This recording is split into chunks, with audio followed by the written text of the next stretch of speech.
See, look, it's okay. Exterminate. Run! Look, I'm just like anybody else. Oftentimes I find myself thinking about what the end of the planet is going to be like.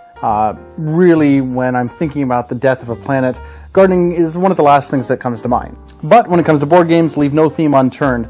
At least that seems to be the philosophy of Matt Christensen and Chris Rowlands, the designers of The Last Garden. And The Last Garden thrusts players into the position of mindless robots whose only desire is to gain the favor of the Queen, the only human left on the Earth.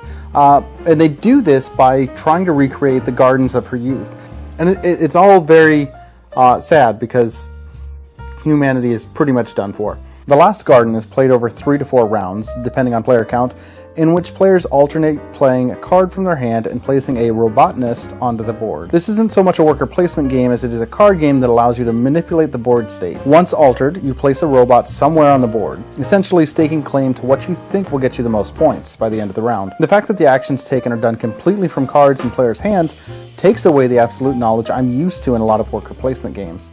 Rather, I have to gauge what I think might happen and play to that. The action cards let you alternate the state of the garden, which is broken into 6 pie-shaped sections.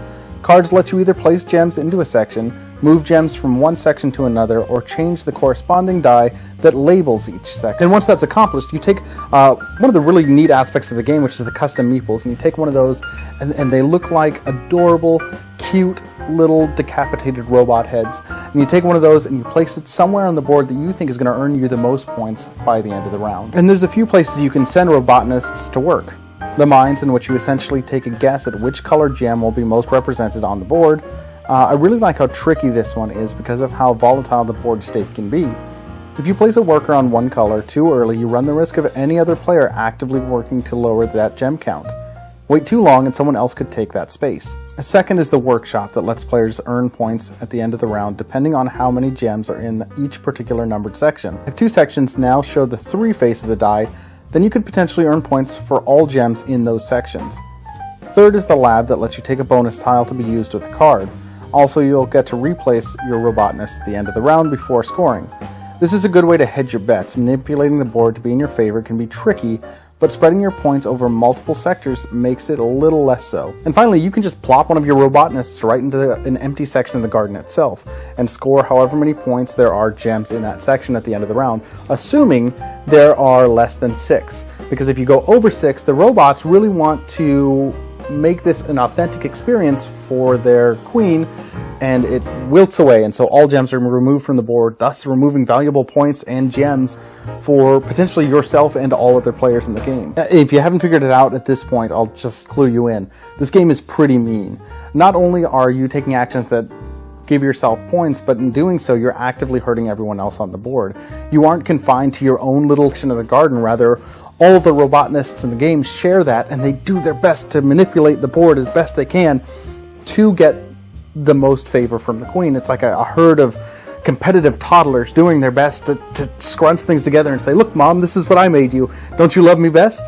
And of course, the queen has her favorite and will pick which her favorite is by the end of the game, just like any good mother. Now that to me isn't in and of itself a bad thing, and it's salted with the fact that the game isn't terribly long and is incredibly easy to learn. The oversimplification could be a concern, but I found it breezy and unique. That worker placement working in conjunction with cards is interesting.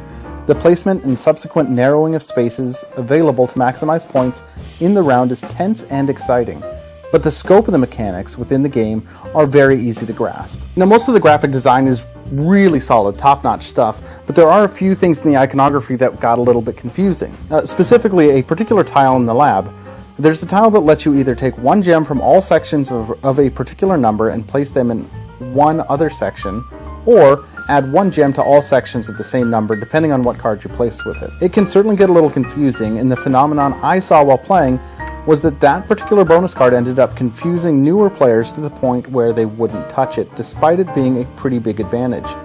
It's a situation of the more you play, the more you understand, which is only noticeable just because of how accessible this game is. In every other aspect, players were comfortable with every facet of the strategy, except for this one simple tile, which Admittedly, I was in the same boat. Having played a few times, I realize the value of that now and the strategy that goes along with it. So really, it just takes a little bit of time to get to know that, which is unusual for the rest of the game. It's a game that you can jump into and know right away. Also, I haven't touched on the art yet. Beth Sobel once again proves her ability to take a theme and give it a life of its own. The concept was interesting to begin with, but her art direction takes it to the next level. And many other take-that games, and not that this is a take-that game, but games that focus on attacking other players are just that. The main mechanic is that you are targeting someone and you're attacking them. Rather, in this one, the actions you take definitely do affect and harm the other players, but you're taking them specifically to make things your own and to make them better for you. And why I love that so much is that you're not being targeted.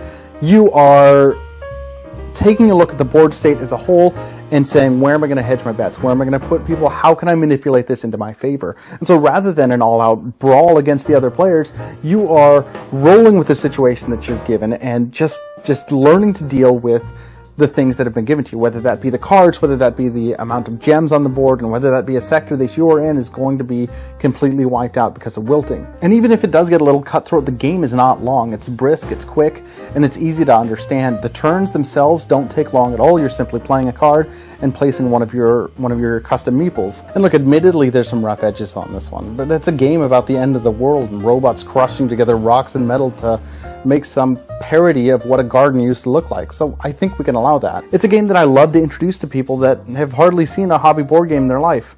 It's also a game I love to introduce to people that I game with frequently.